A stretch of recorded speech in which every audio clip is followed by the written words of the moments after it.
Hi, friends. I see you on. I hope you can hear me. Would you mind just dropping in the chat if you're able to hear me speaking and see me?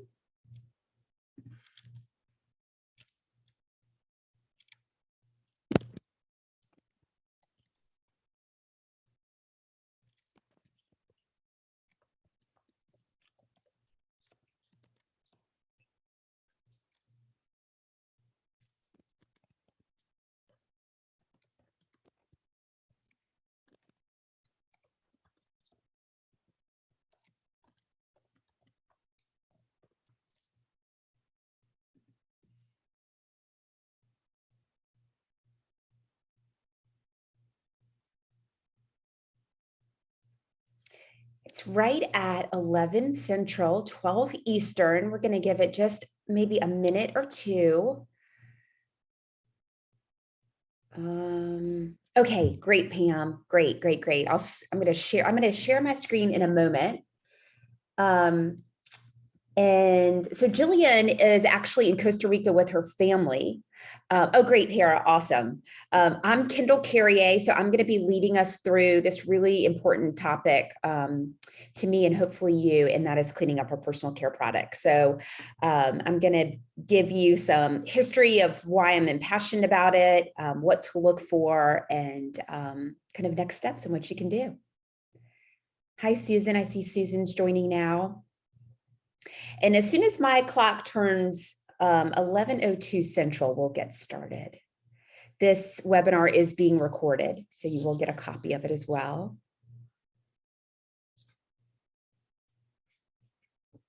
And I see 11:02. So I'm going to go ahead and get started and share my screen. Let's see. And tell me if you're able to see my screen. I can't. I'm seeing it a little blurry. Oh, you did. Okay, Susan raised her hand. You can see it. Okay. All right, one moment. Not yet. Okay, Susan, thank you. Let me go back to presenter mode. One moment. Doesn't quite always happen the first time, it seems. Let's try this one more time. Okay, present. Okay, now I'm hoping you can see this guy. If you can't, just, yep, okay, Tara, you're the best. Thanks, guys. Thanks for, since I can't see you and I can't hear you, I'm kind of flying blind. So if there's any question you have, feel free to drop it in the chat. I will definitely answer questions at the end and we'll get started. So again, my name is Kendall Carriere. I work with the iRise Foundation. I am a young breast cancer survivor. I was diagnosed in March of 2020. And I, like maybe many of you, met Jillian and her foundation on the Today Show or this past October. And I just became really impassioned to see what I could do to help and give back. And so today's topic is cleaning up your personal care products. In addition to my work with iRise, I'm also the founder and CEO of the Deep Center, which is an online movement and meditation platform to help young breast cancer survivors like us reclaim their power through meditation, movement, and our aligned community. So that is who I am. And I'll give you a little history of how we got here today. And that is my beauty journey started with a decade in corporate beauty. I worked with a well-known company, beauty company that was rooted in an environmental mission and really what I thought was a strong wellness mission. They were started by an impassioned founder.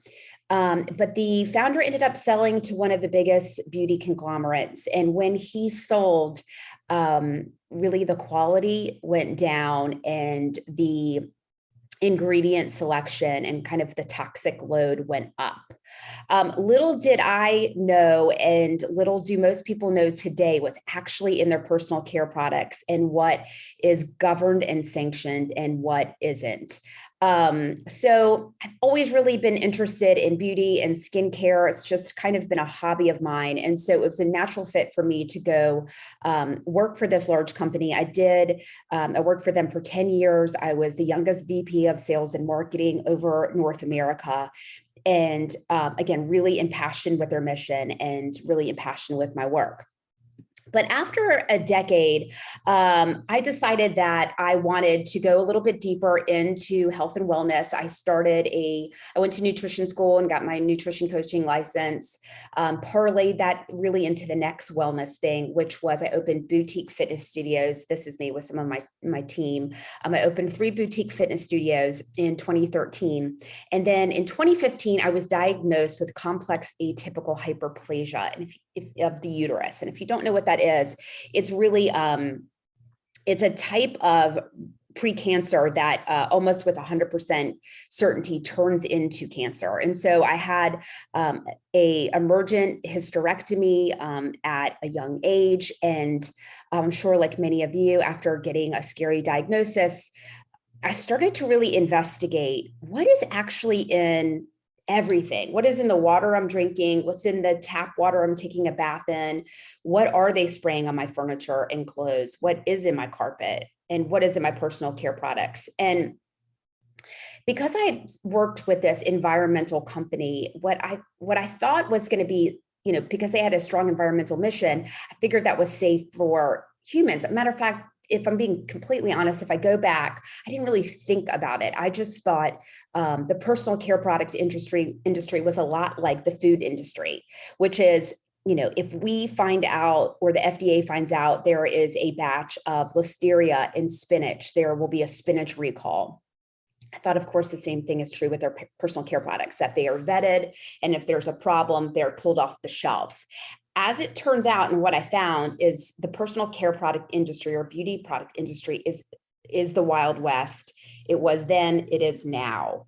And so when I was diagnosed with atypical hyperplasia, it really, it made me take a deeper dive into, again, what I was using. And this is what I found out. These are actual photos from 2015, where I painstakingly took every single product in my drawer.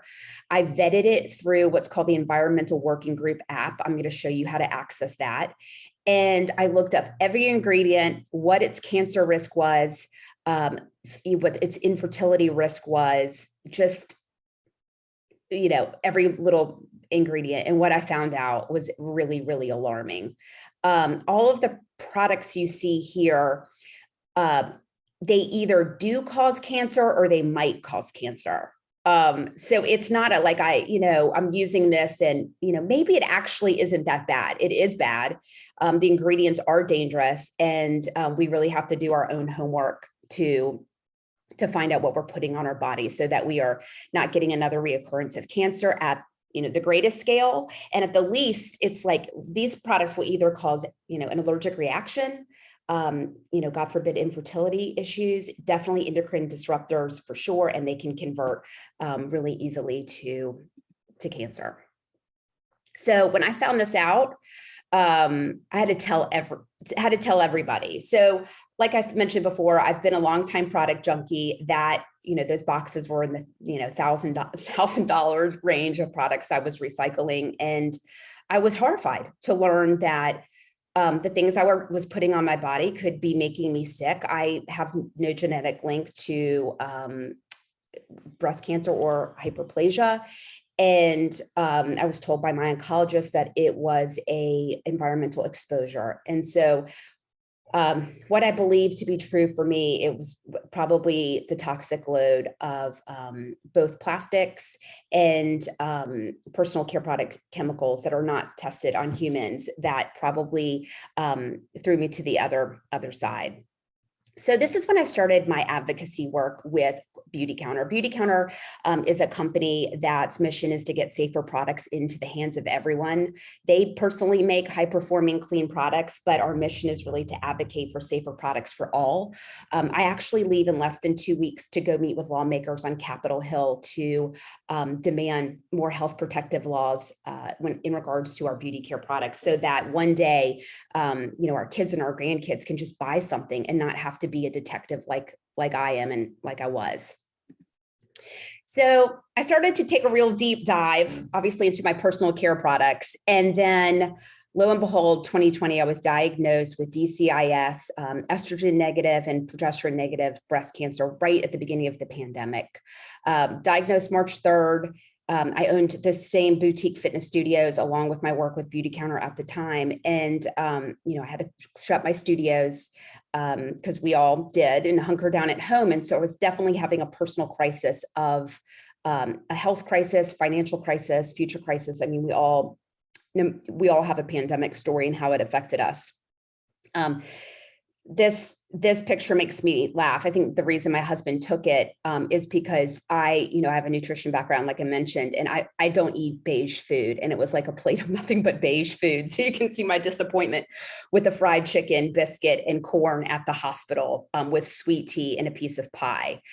Don't get me started on hospital food. It's not, life affirming. But anyway, so this is the picture the next day after my bilateral mastectomy. And that is all to say that it led me to my project, my main passion, which is my company, the Deep Center.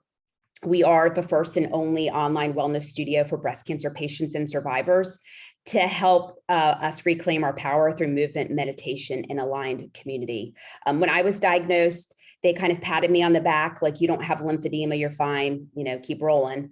And as we all know, you will have postural deviations. You will have tightness through your chest because of scar tissue. You will be atrophied in your back. And I could start to see that I was going through life with rounded shoulders, not feeling confident, not looking confident, not looking like I wanted to, as far as like just structure. And then creating the tools to do something with the anxiety, depression, isolation that we all go through when we get a diagnosis like this. And just because you get to the other side, I'm sure as many of you know, for me, the anxiety and depression was far worse after I was healed. So I wanted to create what I could not find myself, and to scratch my own itch, I launched the Deep Center. So that's the website address. So back to personal care products. I want you to take a moment and think about how many personal care products you use throughout the day. And maybe I'll even take, if you want to put it in the chat. So I want you to think about, honestly, I find the average of 12 products a day are actually sort of low. But that's the standard. So thinking about when you wake up in the morning and you brush your teeth, and what are you washing your face with? Is there a serum you use, a toner? What about your moisturizer? Then your sunscreen, soap, shave cream. And that's all before any sort of makeup. So, mascara, tinted moisturizer, nail polish. Just start to kind of think, what would you say, if you want to pop it in the chat, how many products do you think you use in a day? Do you take a bath at night? Is there anything going in there? I'd love to sort of hear what you think the average is for yourself. I live in New Orleans, but I'm on a trip actually with Beauty Counter with some leaders in the company, and I'm in a hotel in Austin. Yep, too many to count, Tara. And, I don't bring the full arsenal. Hair products too. I don't bring the full arsenal when I travel, but let's see. I'm sure I've used at least 20 today, because I do have makeup on, and I've got clean makeup on, but I guess the point is we are at such risk for exposure.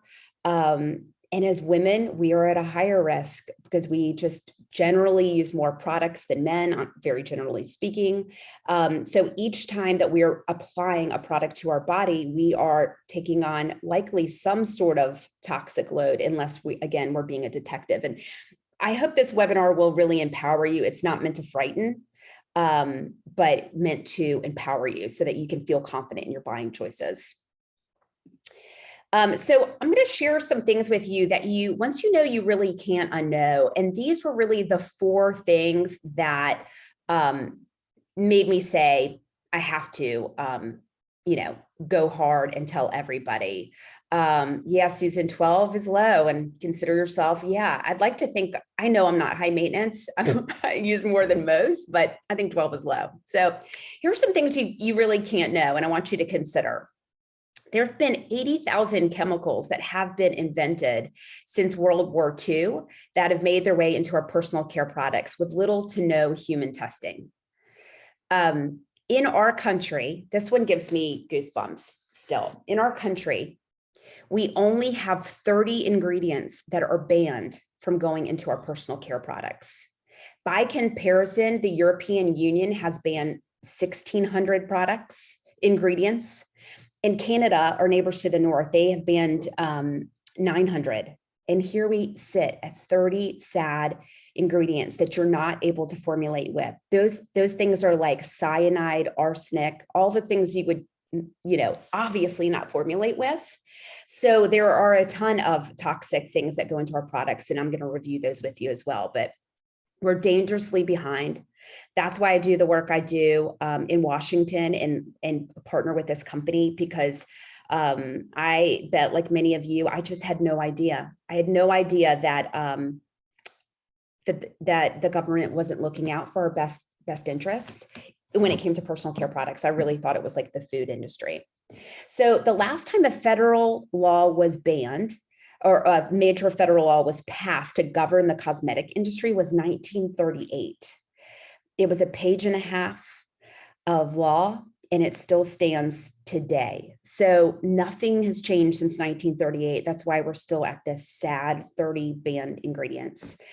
And I think the thing that shocked me the most is that 0 is how much authority the FDA has to remove a product. So when I go to Washington in a couple of weeks, the ask that we ask for is that obviously we test, we test ingredients that go into personal care products, that we ban more than what's going in. And then the big ask is that when we know something is toxic, and it calls like liver toxicity or infertility or cancer, that right now the FDA does not have the authority to actually pull it off the shelf. So what happens is a company will just sort of get a slap on the wrist, or maybe they'll be shamed in public, but that doesn't mean they have to stop selling the product. This time of year, it'll happen a couple times this summer. It's already happened maybe a month ago. There will be a headline about sunscreen and how like Johnson and Johnson, causes cancer, or what's going in Neutrogena causes cancer. And I really don't think these companies are evil and they're doing this to make humans sick. I think that they get, ingredients that aren't scanned for heavy metals and aren't scanned for some of these chemicals, and they're just not tested. And then so what will happen is, it'll go in the news. We'll find out about it, but the FDA doesn't pull it off the shelf. We have to hope that those companies do the right thing. And oftentimes they just keep on selling it. There was something in the news when I first started with Beauty Counter about 4 years ago, that they found arsenic in eyeshadows at Claire's Boutique, which we know is like a mall store marketed to like 14-year-old girls. And again, the prayer is that they do the right thing and publicly take it off the shelves, but they're not required to, which to me is unbelievably shocking.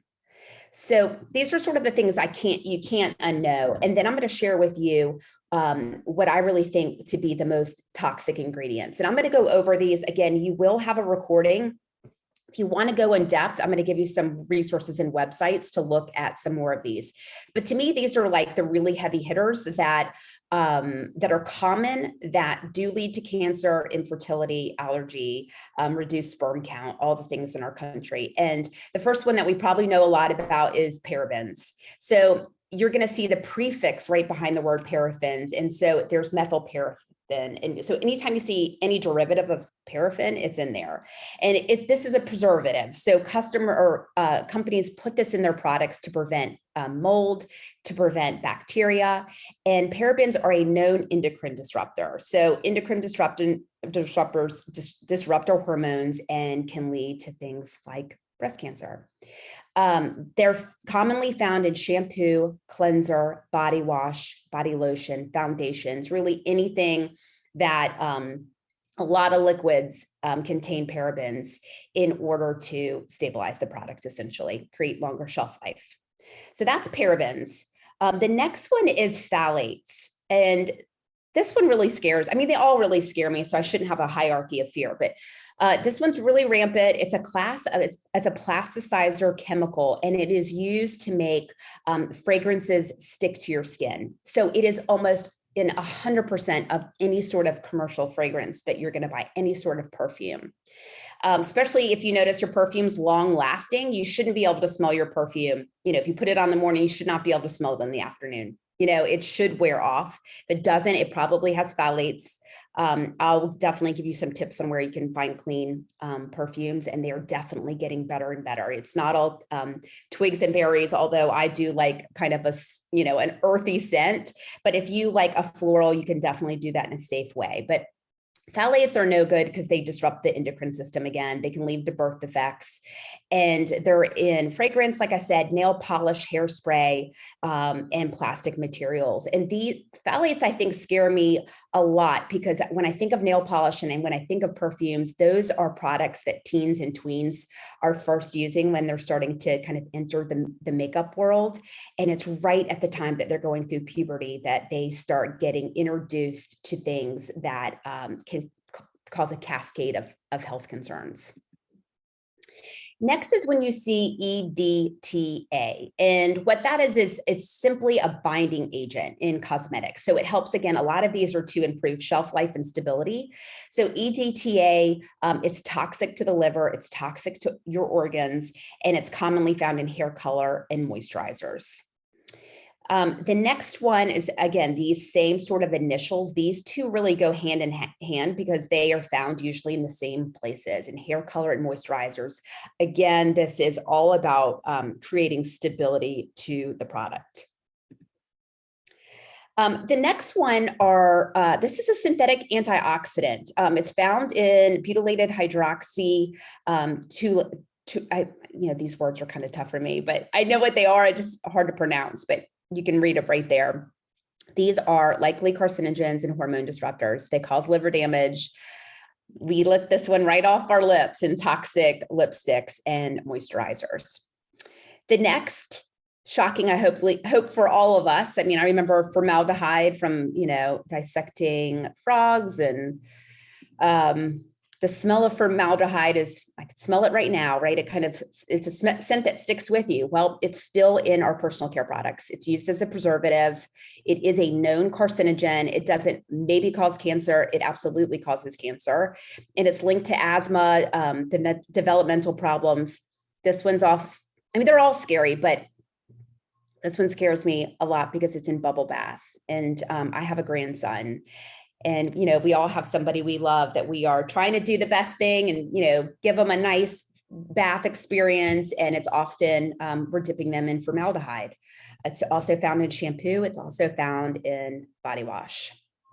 The next two, I paired these together. These are often found in skincare products, especially anti-aging products. So the first one is retinol, and it's a vitamin A derivative, and it is used in skincare to help increase collagen and decrease wrinkles. But the problem is that when it's applied to the skin and then it's exposed to sunlight, it can potentially cause lesions to grow. It can potentially cause some hazardous reactions. It can also potentially cause liver damage.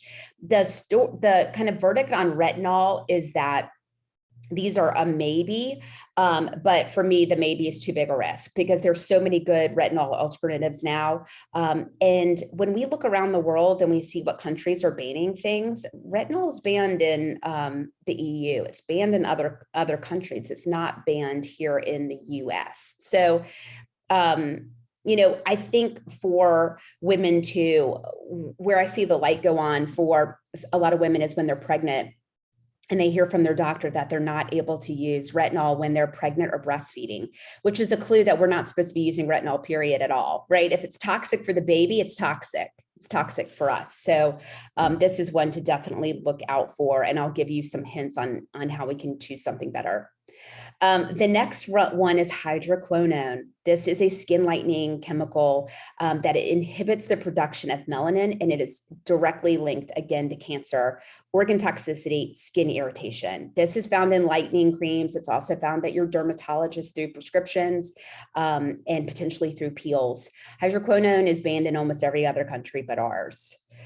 So that one is a no-go. Matter of fact, I went to a new dermatologist this year, maybe a year ago. The reason I chose him is not only was he highly recommended, but he did not sell any skincare. So he wasn't beholden to any company. And my first things, I'm like, breast cancer survivor, don't even try to give me retinol or hydroquinone. Like, that is not what I'm here for. And luckily he knew right away. He was like, oh, no, I know you know, that's going to be on your no-go list, but really it's on everybody. It should be on everybody's. The next one, these are found in things like liquid soap, toothpaste. These are found in hand sanitizers. And so these are pesticides, and they are linked to damage in aquatic environments, and they really are a no-go on our skin. So being really careful with things that say antibacterial, cleaning our hands with regular old soap usually will do the job if we're taking the 20 minutes in the warm water. It's sort of like putting, like how antibiotics can really, kill the gut biome. This is basically what's happening on our skin, is it helps to make the biome that protects us really unstable. And our skin is our first defense to our immune system. The next is synthetic flavor or fragrance. So this is kind of one of those things we can't unknow. And this is another thing that I'm advocating for on the Hill is in the US, we have a loophole. It's called the fragrance loophole. And in our country, fragrance is considered a trade secret. So trade secrets don't have to be disclosed because they are, they do it to protect the company, like these, again, this law was passed way back in the day where a company didn't have to disclose what made up their proprietary ingredient to a competitor, so a competitor couldn't rip them off. So the fragrance loophole stands today, and usually fragrances and flavors are comprised of over 30 or 3,000 different chemical ingredients, and they don't have to just disclose on the label what comprises the fragrance. So this is where companies stick the dirty stuff. You may notice if you pick up a bottle of lotion, you read the ingredients, you're like, okay, this is all right, this is not so bad. And then you see fragrance, okay, fragrance. But the fragrance could be 3,000 toxic things that make up the fragrance. We know phthalates will be in there. And obviously all the other allergens and hormone disruptors. So being really cautious. If it says fragrance, I personally would not recommend it, and I wouldn't use it. So what do we do? Because this sounds really dismal. So this is what I did. This is what I do. And this is what I recommend. The very first thing, if you want to start super basic and take a look at what you're using, I would pitch anything that says fragrance in it, just because exactly what we spoke about. The other thing is I love and use, I have it on my phone, I have it on my computer, and it's the EWG app. It's called Healthy Living. And you can also go to this website, EWG.org. This is a nonprofit website that will vet personal care products, and they will break down their toxic load. And so you can verify everything. As a matter of fact, you can even check your food. They don't necessarily have every single product that's ever been made in their database. And so because of that, I will definitely look at it. I will verify my products, but quite frankly, now I know clean product brands. And so I don't have to be as much of a detective. I just know who to shop with, and then I know it's going to be clean. So I would start with making sure your things are fragrance free. I would, look for some of the things I mentioned. I'll show you how to get a list, and then you can vet your products, the scary ones, through the ewg.org. And, not intending to point blame at any one company, because a lot of companies are not doing the right thing. But the big brands like a P&G or Estee Lauder or L'Oreal, you can probably be sure that you've got some toxic load going on in those brands. So for me, when I started my work with Beautycounter, I just buy Beautycounter because we advocate for real change. And I know that we have a never list of 1,600 plus ingredients that we're never going to formulate with. Beautycounter has a really strong sourcing story. We're the only company that actually tests products for metals at the raw good stage, mid stage, and end good stage for color cosmetics, which is unheard of. They have the highest vetting process. There are some companies that will test, let's say they're getting, a red ingredient for lipstick. They will potentially test the raw good stage or the mid stage, but as you mix things together, you could be introducing heavy metals they're common in color cosmetics. So I can be sure that when I swipe on lipstick or put on some, blush, I'm not putting lead or chromium into my body. And then they're the only company that I know that actually legislates for more health protective laws for all in the very arena that they are in the marketplace. So, they gave us a discount to share with you. I will give you the link if you're interested at all in looking, but it's 30% is in the month of April with this code clean for all 30. And this is the link where you can shop at the bottom if you are interested. It's also where you can go, where you can read a little deeper into all the ingredients that they don't formulate with and why. And so the overview of the ingredients that I went over, that was my sourcing. I always go there. I print out copies of it. I bring it with me. I keep it in my bag when I'm at Whole Foods, and just to double check that nothing's kind of sneaking in. Also, this is the way that we can stay in touch. And I'm going to take a look at the chat and see what's come up. So Susan, is there a difference between use in powders that lay on top of the skin versus absorbed into the skin?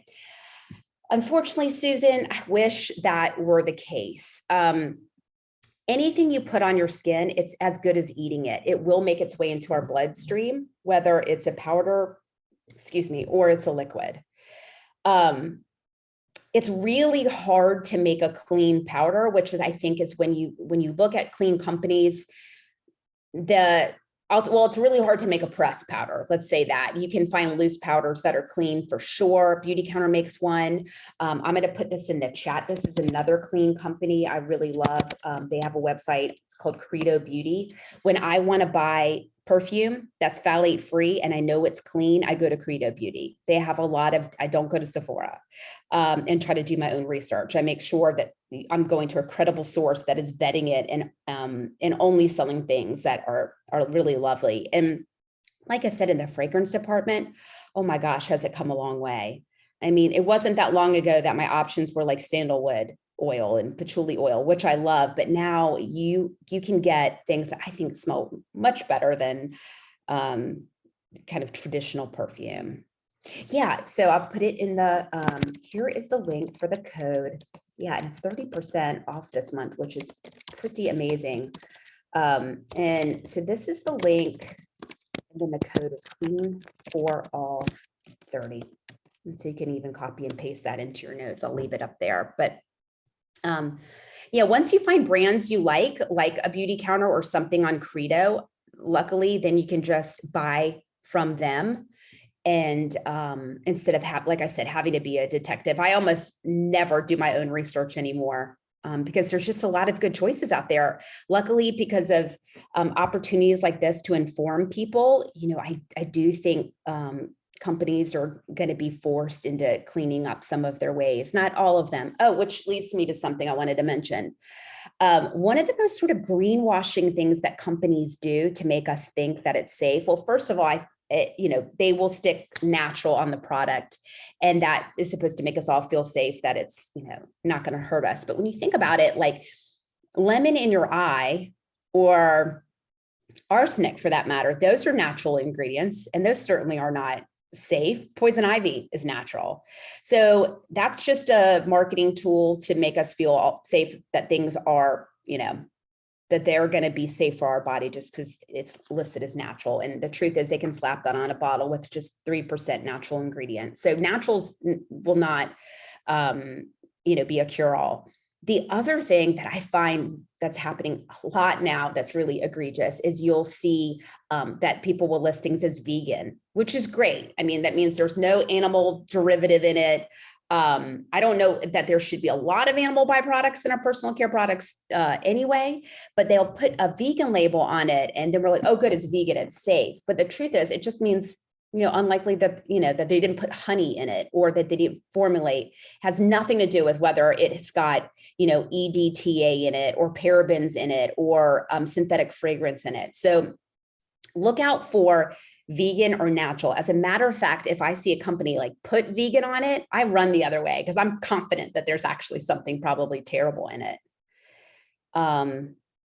But the good news is I know every time I give a presentation like this, it feels very dour. But the great news is once you know these things to look for and you know the things that you don't want in your products, then you're informed. And then you just become an informed shopper and you can make better choices and for the future. Any other questions? Yeah. What about quantity? Is that, yeah, that's really smart. So, So Susan, you probably know this by just asking the question, is that the ingredient list is listed by the most ingredient to the least. So that's why often at the top we see water, or we see aloe vera, or that comprises most of it. And as it goes down, there are less of the ingredients in your product. But the truth is, like for the ones that I mentioned, if they're even on the label, I'm just not using it. For me, there's fragrance even at the end, I'm not using it. And really the reason is because there's so many great choices, I don't have to. I'll tell you what I did too, if this is helpful, is when I first went through my products, and I show you that box that I threw out or recycled in 2015. When I tested everything on the EWG app, if it was a 4 or higher, it got recycled. At about a 4, there's an allergy risk. There's an endocrine risk. Those go all the way to 10 that say this causes cancer. Okay, so that's obviously from 4 and above, I would get rid of it. If it was a 4 or under, which meant it could cause an allergy, and I know that I'm not sensitive to allergies and there's nothing carcinogenic in it, there's nothing endocrine disrupting in it, then what I would do is I would use it up and then choose better in the future. But anything that fell in that zone of, because it's on a 10 scale from 1 to 10, if it fell, anything 4 or higher, it was gone. Susan, did I answer that question?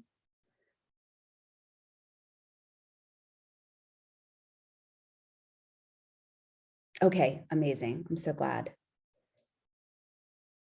And is there any other burning question? And just know that you can always reach out to me on any of these handles, these emails, and these handles go directly to me. If you've got a product that you're unsure of, you could snap a picture of the ingredient. Feel free, you can send it to me and I'll be happy to vet it. Oh yeah, that's a great question. Okay, I like a few. So I love Beauty Counter just launched a new one. That's the one I use. But before Beauty Counter reformulated, because I actually didn't really like the one before, it was clean, but not super high performing. I love the Beauty Counter one. And I also love the one by Elia. That's what I used before. You can find that at Credo Beauty. Yeah, and I didn't talk about it too much about mascara, but mascara has something typically in you know, almost all mascaras, except if you're going to find them on a clean website, they have something called carbon black in it. And it's exactly what you think of. It's derived from coal, and it can cause problems with your lungs. Can you mention why we can only order Beauty Counter through? Oh yeah, you actually don't have to order through somebody. Beauty Counter is a direct retail company. So the founder who started the company 8 years ago lost one of her best friends really young to cancer. I think she was in her 20s. And so, you know, she knew women are best telling their story person to person. So she created advocates like me that teach, you know, they find out how bad, you know, they've been using, and then they go in, they inform women just like I am. But you can actually order directly from Beauty Counter. You don't need to have an advocate to work with. You can also, we have Beauty Counter stores. We've got 3. We were opening more, but then the pandemic happened. So we've got one in Venice Beach. There's one in Nantucket. There's one in New York. We also have companies that we work with that sell Beauty Counter like Goop. So you can buy Beauty Counter at goop.com. So you don't have to buy it through somebody. Facial vitamin C serum. That's a great question. So the one I use is it's Beauty Counter. It's our best seller. It's called All Bright C Serum. You want to look for about a 10% vitamin C. That's pretty much the gold standard. So I'm going to write some in the chat too. So I love the All Bright C Serum. If you like a powder, there's also one by a company called True Botanicals. I'm going to write that down. It's a powder, so it's stable, because a lot of vitamin C's aren't stable when they're exposed to sunlight. They stop working. But this one's a powder, and you can sprinkle it into your lotion. I've been lately sprinkling it into my sunscreen and putting it on my arms. I figure it can't hurt. So True Botanicals. Let me think. Oh, there's one also that Credo sells called Marie Veronique. Vitamin C, that one's clean.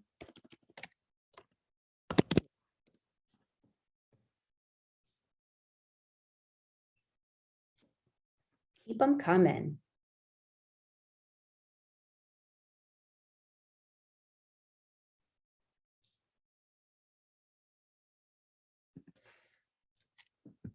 Anything else? Okay. Well, thank you so much for joining me. I hope this is not the end of our contact. Please feel free to follow me at the Deep Center, follow me personally. Again, I would be delighted to help you with any of your product concerns. If there's anything you want me to look at or any questions you have, please don't hesitate. We're all in this together. Absolutely, Tara. Thanks, guys, for joining. And I hope to see you soon. Take care.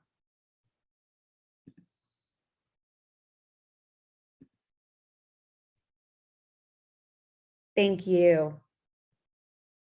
You got it. My pleasure.